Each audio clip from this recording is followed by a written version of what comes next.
गहने जंगल की बात है, जहां तमाम जानवरों का बादशाह एक ताकतवर शेर आराम से सो रहा था। क्या एक छोटी सी नेकी वाकई कोई बड़ा फर्क ला सकती है? आइए इस कहानी में देखते हैं। कहानी की शुरुआत होती है जंगल के बादशाह से, जो अपनी ताकत में मगन सुकून से सो रहा है। लेकिन अचानक उसकी नींद में खलल पड़ता है, एक नन्ही चूहिया की वजह से, और शेर गुस्से में उसे पकड़ लेता है। शेर के गुस्से के सामने डरी सहमी चूहिया अपनी जान बचाने के लिए एक हैरानकुन वादा करती है। हाँ, तुम और मेरी मदद। शेर इस ख्याल पर कहकहा लगाता है कि ये नन्ही सी जान क्या मदद करेगी। शेर को यह बात बड़ी मजे की लगी और उसने चूहिया को एक मजाक समझकर जाने दिया। मगर कुछ ही दिन बाद वही ताकतवर शेर शिकारी के जाल में बुरी तरह फंस जाता है। वो जितना निकलने की कोशिश करता, जाल उतना ही तंग होता जाता। अब वो बिल्कुल बेबस था।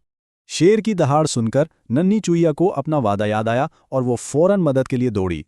तो यहां हमारा नन्हा हीरो पहुंच जाता है और देखते ही अपने तेज दांतों से रस्सियां कुतरना शुरू कर देता है। और यहीं देखें हालात कैसे पलटते हैं। ताकतवर बेबस है और कमजोर ही वाहिद उम्मीद है। कुतर कुतर कुतर, नन्ही चूहिया हिम्मत नहीं हारती और एक एक करके मजबूत रस्सियां काटती जाती है। और आखिरकार जाल टूट जाता है और जंगल का बादशाह आजाद हो जाता है। शेर को अपनी गलती का एहसास हुआ। एक छोटा दोस्त वाकई एक अजीम हीरो हो सकता है। इसका गुरूर खाक में मिल गया था। वो अब बादशाह से एक दोस्त बन चुका था, और उस दिन के बाद से वो दोनों पक्के दोस्त बन गए। याद रखें, नेकी का कोई भी काम चाहे कितना ही छोटा क्यों ना हो, कभी रायगा नहीं जाता।